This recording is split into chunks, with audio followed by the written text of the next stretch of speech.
Olá pessoal, amigos e amigas do Centro Espírita Lar dos Humildes, aí na cidade de Fortaleza, no Ceará.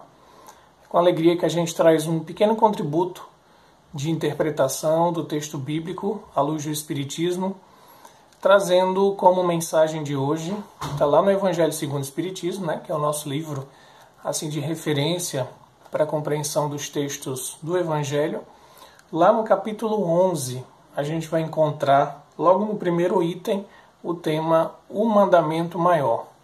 É o tema O Mandamento Maior, que a gente sabe que Jesus, durante toda a sua vida de apostolado, a sua vida de missionário direto de Deus, ele trouxe não só a ideia do amor, mas também e sobretudo a vivência, nos seus próprios atos, em relação a vários personagens que não compreendiam a sua mensagem, que buscavam colocar dificuldades para a sua missão.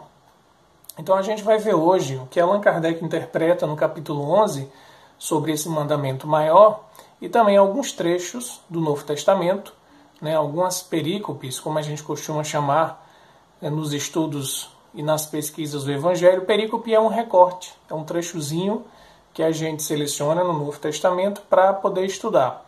E esse trecho selecionado, nas traduções, geralmente tem um título: Parábola do Bom Samaritano, As Bem-aventuranças, Sermão do Monte. A gente vê os títulos que os tradutores dão. Então o título é livre, não é um título universal, até porque nos manuscritos mais antigos não tinha título, o texto era corrido, sem separações.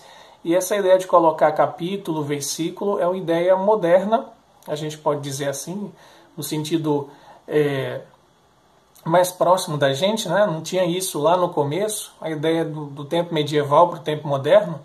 E nas traduções a gente vai ver, então, essas nomenclaturas. Um dos itens que a gente vai ver aqui é justamente a parábola dos credores e dos devedores, ou do devedor implacável, como em algumas traduções se colocam, que é uma parábola muito interessante, onde a gente vai ver realmente o que é agir de forma amorosa e o que é não agir de forma amorosa. Tem também os trechos onde Jesus é questionado pelos fariseus sobre qual seria o maior mandamento da lei, e no final há o comentário no item 4 desse capítulo 11, comentário de Allan Kardec, tá certo? Então a gente vai percorrer a sequência do que está no livro do Evangelho segundo o Espiritismo, começando com o item 1, que é justamente o mandamento maior, que é uma perícope onde os fariseus abordam Jesus e fazem uma pergunta. E a gente vai aqui tecer algumas considerações, breves considerações, sobre quem eram os fariseus, por que eles fizeram essa pergunta, e de que forma Jesus vai então se posicionar perante esse grupo da época dele. Então vamos ler o texto e depois a gente faz comentários, tá certo? Esse primeiro item sobre os fariseus está lá no Evangelho de Mateus, capítulo 22, versículos de 34 a 40. Então escreveu assim o evangelista: Os fariseus, tendo sabido que ele, Jesus, tapara a boca aos saduceus, reuniram-se. E um deles, que era doutor da lei, para o tentar, propôs-lhe esta questão: Mestre, qual o mandamento maior da lei? Jesus respondeu: Amarás o Senhor teu Deus de todo o teu coração, de toda a tua alma e de todo o teu espírito. Este, o maior e o primeiro mandamento. E aqui tendes o segundo, semelhante a esse: Amarás o teu próximo como a ti mesmo. Toda a lei e os profetas se acham contidos nesses dois mandamentos. Então veja só, vamos lá voltar para o comecinho, versículo 34. A gente vê esses personagens que são os fariseus. Então quem são os fariseus? Para a gente poder se situar na perícope e entender o contexto histórico, o contexto religioso no qual Jesus estava inserido. Isso é muito importante. Isso é tão importante que Allan Kardec, na introdução do livro do Evangelho segundo o Espiritismo, ele coloca um mini dicionário. E nesse mini dicionário ele vai explicar as principais correntes religiosas da época de Jesus. Ele explica o que é um fariseu, ele explica o que é um saduceu, ele explica o que é um essênio, ele explica o que é um publicano, ele explica tudo para a gente poder ter uma noção básica. Mas cabe a cada um de nós também buscar em fontes que são de autores sérios, pesquisadores, historiadores do aspecto da religião, mais informações, né? Kardec ele não esgota o assunto nesse mini dicionário que ele coloca aqui para a gente. Ele já adiantou alguma coisa. Mas cada um de nós, querendo aprofundar, vai ter que buscar em outras fontes. Então, os fariseus, vai dizer Kardec aqui, e isso é de conhecimento de todos aqueles que estudam, né, a história religiosa do povo hebreu, os fariseus eram uma seita, né, um grupo judaico, que tinha como principal característica observar a tradição que se seguia desde os profetas e guardar essa tradição. A tradução para a palavra que vai originar fariseu tem muito a ver com alguém que está realmente separado ou que se colocou numa situação de guarda, né, desses textos e da tradição oral. A gente sabe que muito do conhecimento do povo de Israel não estava escrito nos livros, né? Estava escrito na consciência deles, na memória, melhor dizendo, do povo, e esse conhecimento era transmitido de boca a ouvido, né, de mestre para discípulo, na forma da oralidade. A gente está, então, vendo aqui o início, né, do texto, e vamos ver o que Allan Kardec fala sobre os fariseus. Ele fala do hebreu parush, está lá na introdução, do hebreu parush, que significa divisão, separação, como a gente falou, né? E aí ele vai dizer que esse grupo tinha entre os doutores da lei e era muito conhecido pelas discussões intermináveis, né, sobre questões de palavras, de formas. Então eles se prendiam muito a esse aspecto exterior do ensinamento, ao aspecto exterior da lei divina. Daí, por eles focarem muito nessa parte exterior, Jesus vai fazer críticas bem abertas. Ele vai dizer, vocês cuidam muito do exterior do copo, né, e não cuida do que está dentro.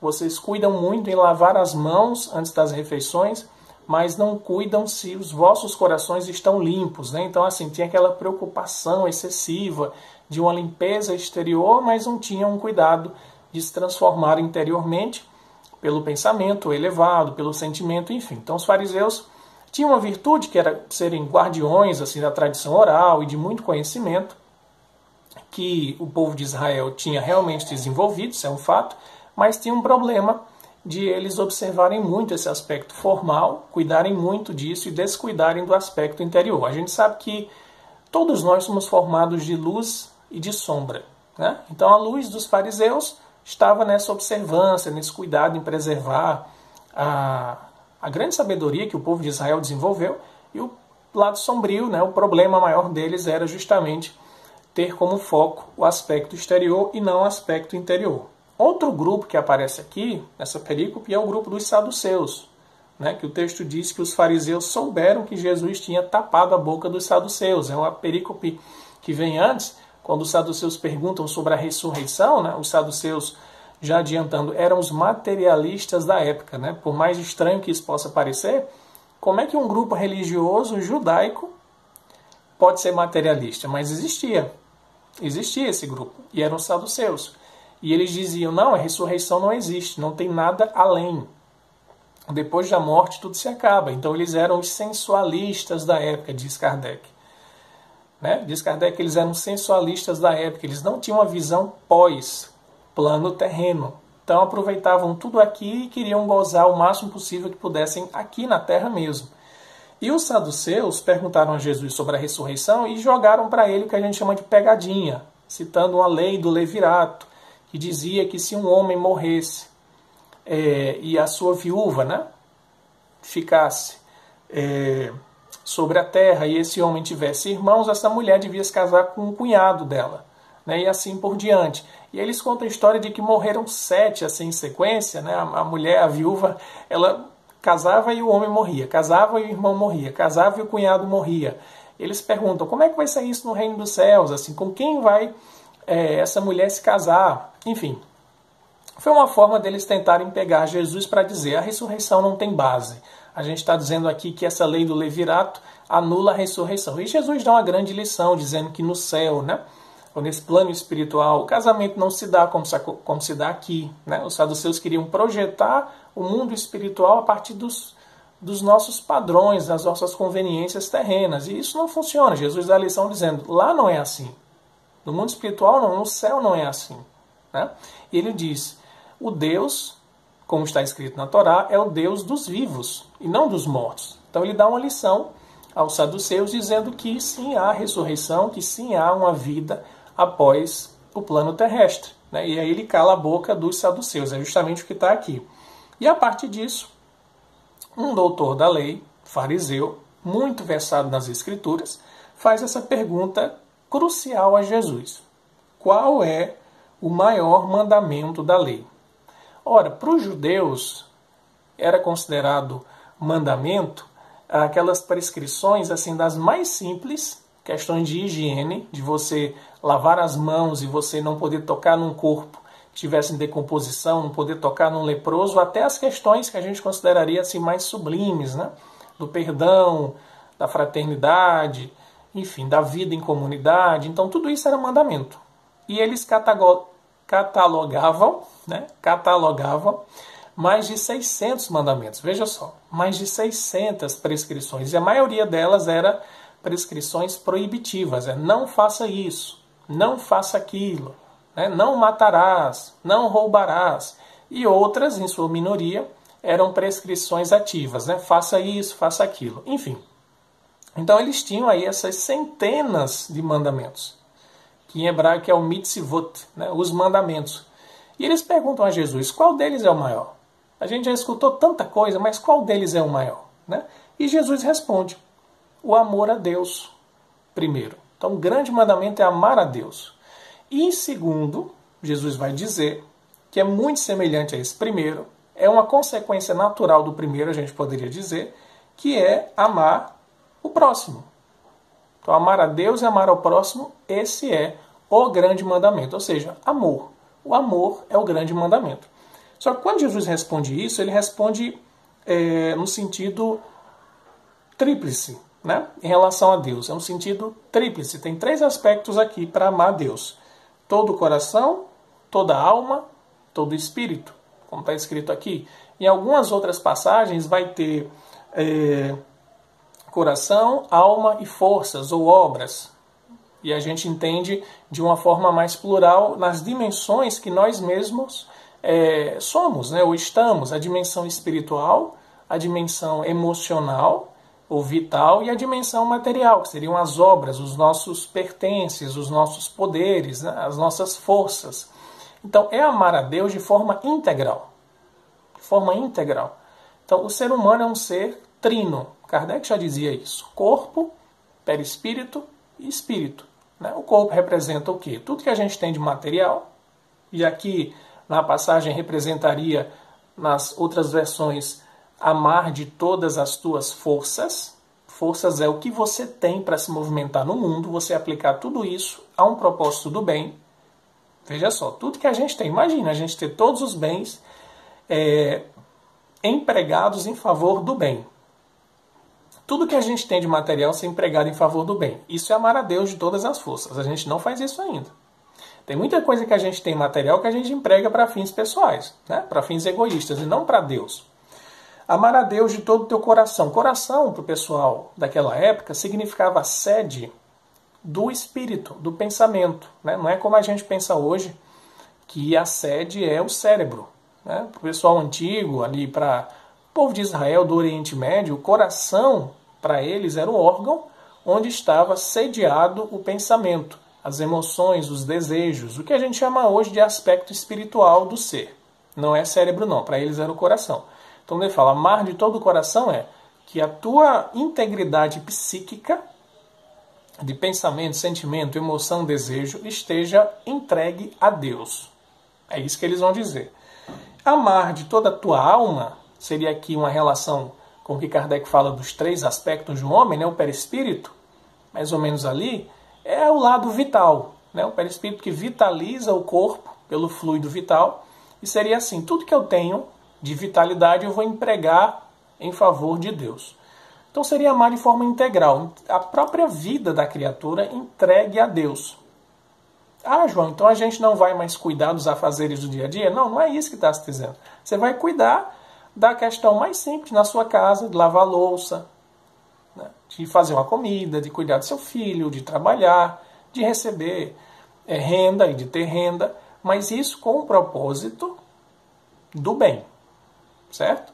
Então não é fazer uma casa para você ostentar e ficar num conforto exagerado, enquanto muitas pessoas não têm sequer um cobertor em tempos de inverno para se aquecerem.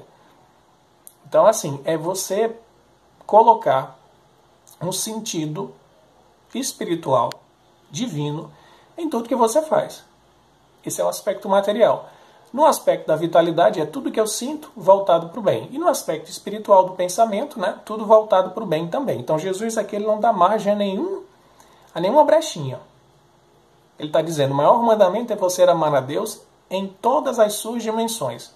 Não acho que é só você ir num dia da semana, num centro religioso, num templo religioso, fazer um sacrifício, assistir um culto, participar de um ritual que você já está amando Deus. Não é isso. Não é isso. O pensamento judaico não é esse. O pensamento judaico é muito claro. Era amar a Deus em todas as circunstâncias da vida. Com tudo que a gente tem, com tudo que a gente é. Isso é muito bonito. E amar o próximo, né, como a nós mesmos. E aí fica a grande questão, quem é esse próximo, né? Que eles debatiam muito. Quem é o próximo? Quem é o próximo? E aí Jesus vai, não aqui no nosso estudo de hoje, a gente não vai ver a parábola do bom samaritano, mas a gente já pode adiantar quem é esse próximo, que eles perguntam a Jesus. Ah, eu entendi. Questão de amar a Deus com todas as forças, com a minha alma, com o meu coração. Isso aí já está na Torá. Isso aí a gente já sabia. A gente queria saber só o que era o maior. E Jesus responde que o maior é esse. Mas quem é o próximo? Quando Jesus fala de próximo, aí eles ficam com uma interrogaçãozinha. Quem é o próximo? E mais na frente, na parábola do samaritano, Jesus vai dizer quem é o próximo. Porque eles pensavam que o próximo era apenas aqueles que estavam dentro do seu círculo de amizades. Não, meu próximo é só quem é fariseu. Ah, no máximo meu próximo é só quem declara a fé no profeta Moisés e no Deus único de Israel. Mas romano não é meu próximo. Grego não é meu próximo. Etíope não é meu próximo. Todos esses pagãos eu não tenho obrigação nenhuma de amar. Muitos pensavam assim. E na parábola do bom samaritano, que é uma parábola riquíssima, riquíssima, Jesus vai perguntar àquele que lhe faz a pergunta, né, depois de o samaritano estar depois de um homem estar caído, né, na historinha diz assim, o samaritano o acolher, levar para uma hospedaria, tratar dele, Jesus pergunta, quem foi o próximo daquele homem caído? Quem se tornou próximo dele? Foi o sacerdote que passou e não fez nada? Foi o levita que passou e não fez nada? Ou foi o samaritano, que era considerado um herege, né? Era considerado um protestante da época, em relação aos judeus mais ortodoxos e centrais em Jerusalém? O samaritano estava mais escanteado. E foi o samaritano que agiu com misericórdia. E a resposta é essa, aquele que agiu com misericórdia. Então, assim, próximo para Jesus é todo mundo. Qualquer pessoa é o nosso próximo. Não tem acepção de pessoas, certo? Então isso é muito bonito. E Jesus termina essa perícope dizendo o quê? Toda a lei e os profetas se acham contidos nesses dois mandamentos. Gente, isso é muito forte, é muito bonito. Toda a lei. Moisés veio cerca de 1000 anos antes de Jesus. Então são 1000 anos de história que Jesus está sintetizando. Não é resumir, é sintetizar. Porque tudo é importante. Esses 1000 anos de história são importantes. Nada deve ser descartado, tudo é aprendizado. Jesus faz uma síntese desses 1000 anos em 2 mandamentos. Tudo que os profetas falaram, tudo que Moisés escreveu e falou, tudo que vocês, Jesus estava dizendo, né, desenvolveram pelas intuições, pelos estudos, pelas revelações, porque Deus nunca deixou de agir. Médios e mais médios apareciam no povo de Israel e eles recebiam revelações novas. Então tudo isso está resumido em 2 coisas. Amar a Deus integralmente e amar o seu próximo. Cuidar dele, olhar para ele e não escantear e não menosprezar como muitos faziam. Aí tem um outro trecho, né, que Kardec repete aqui, de Mateus capítulo 7, versículo 12, que tem a ver com isso, que é o item 2. É muito rapidinho, é só para corroborar. Jesus fala: fazei aos homens tudo o que queirais que eles vos façam, pois é nisto que consiste a lei e os profetas. Então lá no item, no capítulo 7, melhor dizendo, versículo 12, bem antes no texto de Mateus, Jesus já tinha falado isso. A lei e os profetas se resumem em fazer o outro aquilo que a gente gostaria que o outro fizesse conosco. Fazer o bem. Se eu quero o bem para mim, eu faço o bem para o outro. Né? É a chamada regra áurea.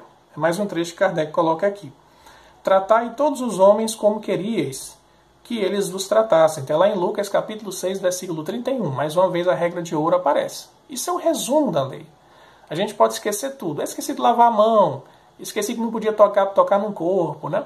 Esqueci que a mulher, quando está menstruada, para eles, na época, não pode ser tocada. Tem vários preceitos. Gente, são mais de 600, é muita coisa. Se você esquecesse um monte desses, mas amasse, tá ok. É isso que Jesus está dizendo. Não se preocupem com esses detalhes, não. Ame. Você está amando? Porque você fica se preocupando com esses outros 600 e esquece esses dois, você não fez o principal. Está só cuidando do exterior. É uma crítica para nós também hoje. A gente fica pensando muito em coisas exteriores e esquece do que é essencial. E no item 3 tem uma parábola, né, do credor implacável. É uma parábola bem interessante que a gente vai ler para poder fazer alguns comentários aqui rapidamente e depois já passar para o final, que é o comentário do item 4 de Allan Kardec. Então vamos ver lá a parábola do credor implacável. Né? Uma parábola que está lá em Mateus capítulo 18, versículos de 23 a 35. Vejam como essa historinha é interessante. Jesus diz assim: o reino dos céus é comparável a um rei que quis tomar contas a seus servidores. Tendo começado a fazê-lo, apresentaram-lhe um que lhe devia 10.000 talentos. Mas como não tinha meios de os pagar, mandou seu senhor que o vendessem a ele, sua mulher, seus filhos e tudo o que lhe pertencesse para pagamento da dívida. O servidor, lançando-se-lhe aos pés, o conjurava dizendo: Senhor, tenha um pouco de paciência e eu te pagarei tudo. Então o Senhor, tocado de compaixão, isso é bonito, tocado de compaixão, deixou-o ir e lhe perdoou a dívida. Esse servidor, porém, ao sair, encontrando um de seus companheiros que lhe devia 100 denários, o segurou pela goela e, quase a estrangulá-lo, dizia: paga o que me deves. O companheiro, lançando-se-lhe aos pés, o conjurava, dizendo: tenha um pouco de paciência e eu te pagarei tudo. Mas o outro não quis escutá-lo. Foi-se e o mandou prender para tê-lo preso até pagar o que lhe devia. Os outros servidores, seus companheiros, vendo o que se passava, foram extremamente aflitos e informaram o Senhor de tudo o que acontecera. Então o Senhor, tendo mandado vir à sua presença aquele servidor, lhe disse: mau servo, eu te havia perdoado tudo o que me devias, porque me pediste. Não estavas desde então no dever de também ter piedade do teu companheiro, como eu tivera de ti? E o Senhor, tomado de cólera, o entregou aos verdugos para que o tivessem até que ele pagasse tudo o que ele devia. E aí termina Jesus dizendo: é assim que meu Pai, que está no céu, vos tratará, se não perdoardes do fundo do coração as faltas que vossos irmãos houverem cometido contra cada um de vós. Então veja que parábola muito, muito propícia para essa questão do amor. Em resumo é o seguinte: a gente tinha um rei, figura de um rei, e tinha um devedor, um servo desse rei, que devia 10.000 talentos, né? Talentos que era moeda da época. Entre os gregos e os romanos se contabilizava em talentos. A gente não vai entrar aqui em detalhes, fazendo a correspondência de quanto isso daria hoje, né? Mas vamos falar no aspecto aqui do Brasil. Vamos dizer assim, ele devia 10.000 reais. Tá? Tinha um servidor que devia 10.000 reais ao rei. E o rei disse: me pague o que você me deve. Se você não me pagar, né, eu vou vender você, sua mulher, seus filhos e tudo que lhe pertence para pagar a dívida. Veja só, ele ia perder tudo. Ele ia ser um escravo, ia ser vendido. E a sua família também. Diante disso, ele diz: Senhor, tem piedade, né? Me dê mais um tempo, tenha paciência. E o Senhor, tocado de misericórdia, né? Esse rei disse: tá bom, eu tenho compaixão por você e vou lhe perdoar. Ele sai feliz, né? Quem não gostaria de ser perdoado e ter mais tempo? Sai feliz, e quando ele sai, mais na frente ele encontra alguém, um outro servidor, que devia a ele apenas R$10. Ele devia 10 mil ao rei e foi perdoado. Aí ele encontra uma pessoa que devia só R$10. E a pessoa diz a mesma coisa que ele disse para o rei. Não, tenha um pouquinho de paciência, eu não estou com dinheiro agora. Tenha compaixão. E ele diz, não, você vai me pagar. Não tem esse negócio de compaixão comigo não, você vai me pagar. Não vou ser compassivo. Aí manda prender esse que devia só R$10. Essa história chega aos ouvidos do rei. O pessoal lá fica dizendo aflito, rei, você perdoou os 10 mil reais daquela pessoa e ele não foi capaz de perdoar só R$10 de outra pessoa. O rei fica enfurecido, né? Aqui está no texto enfurecido, para a gente poder ter o choque da história, mas a gente sabe que Deus não se enfurece, mas é a justiça divina agindo. Manda chamar o primeiro e diz assim, mas rapaz, eu lhe perdoei 10 mil e você não foi capaz de agir com piedade e misericórdia com seu companheiro perdoando só R$10? Já que você não fez isso, eu vou agir de forma justa, porque você não soube ser compassivo como eu fui. Você não foi amoroso com seu irmão como eu fui com você, que sou seu pai, né, e seu senhor. E aí há a justiça divina agindo. Então qual é a moral da história disso aqui? Todos nós, espíritos encarnados, imperfeitos, temos muitos e muitos débitos perante o Criador. Ou alguém duvida disso? Fora os espíritos puros e superiores que vêm em missão à Terra, que estão com mais crédito, né? Os superiores praticamente não têm débito, tem só algumas coisinhas para serem testadas, algumas provas para chegarem ao grau máximo de pureza, e os espíritos puros já estão lá, como Jesus, que a gente tem notícia foi o único espírito puro realmente que veio à Terra. Fora esses dois, essas duas categorias, todos nós espíritos de terceira ordem, espíritos imperfeitos, temos mais débitos do que crédito. E o que é que Deus faz conosco, com os nossos débitos? Ele é compassivo. Ele sabe, poxa, João é um espírito ainda fraco. Não faz aquilo por maldade, ele faz por fraqueza. É como está lá nas obras de Chico Xavier, né? Jesus falando com os seus companheiros, dizendo, vocês vão perceber que os homens são mais frágeis do que maus. Na verdade não é maldade, é fragilidade. Ele é frágil, por isso que faz isso por medo muitas vezes. Agride, é violento. Deus, sabendo disso, nos perdoa e dá infinitas oportunidades. Só que nós não conseguimos receber essa bênção de Deus e guardar no coração.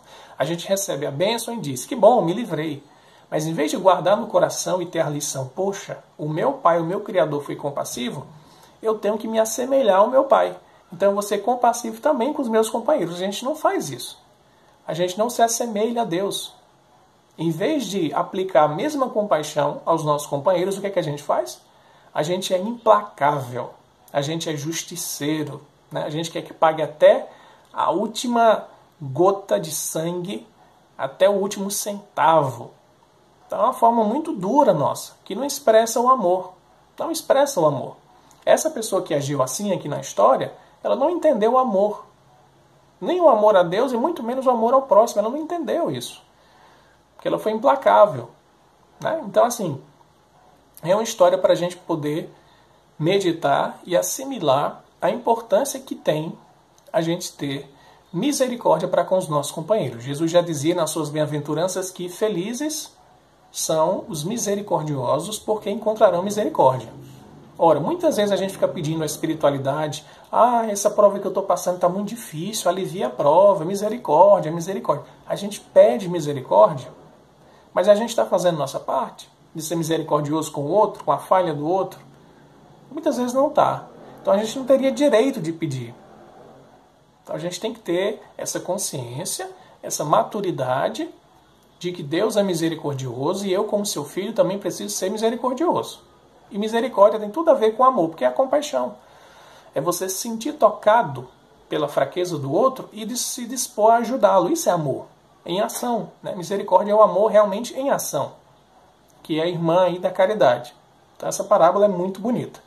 E para fechar o nosso breve estudo, né, dentro do tempo que nos foi proposto, a gente vai ver o que Allan Kardec comenta sobre essas passagens no item 4 do capítulo 11. Então Kardec diz assim, ó: amar o próximo como a si mesmo, fazer pelos outros o que quereríamos que os outros fizessem por nós, é a expressão mais completa da caridade. Porque resume todos os deveres do homem para com o próximo. Não podemos encontrar guia mais segura a tal respeito que tomar para padrão do que devemos fazer aos outros aquilo que para nós desejamos. Com que direito exigiríamos dos nossos semelhantes melhor proceder, mais indulgência, mais benevolência e devotamento para conosco do que o que temos para com eles? A prática dessas máximas tende à destruição do egoísmo. Quando as adotarem para regra de conduta e para a base de suas instituições, os homens compreenderão a verdadeira fraternidade e farão que entre eles reinem a paz e a justiça. Não mais haverá ódios, nem dissensões, mas tão somente união, concórdia e benevolência mútua. Então Kardec, muito sintético, muito objetivo, muito pedagógico, né? É de sua própria formação como educador, ser sintético, pedagógico, muito objetivo. Ele resume aqui o que Jesus já tinha resumido, com outras palavras, palavras mais modernas, e analisando a sociedade que a gente vive hoje, a sociedade moderna que a gente vive hoje, com tanta tecnologia, tantos avanços, tanta ciência, e a gente não consegue perdoar, não consegue amar. E as instituições que a gente funda, que são reflexos nossos, também têm orgulho, vaidade, prepotência, porque são reflexos dos seus fundadores. Então a mudança começa por cada um. Quando cada pessoa se transformar, o coletivo se transforma, as instituições se transformam. Não adianta a gente ficar só criticando o governo. Então não adianta a gente ficar só fazendo críticas e mais críticas, né? O que importa realmente é a gente fazer a nossa parte, e então a gente vai ter um mundo diferente. Um abraço a todos vocês, que a lição possa cair fundo no nosso coração e a gente possa se transformar um pouquinho, ter um pouco mais de compaixão junto aos nossos familiares, aos companheiros de trabalho, a todos aqueles que nos cercam, porque aí sim a gente vai estar contribuindo com Cristo para a transformação da humanidade. Muita paz a todos, né, e até uma próxima oportunidade.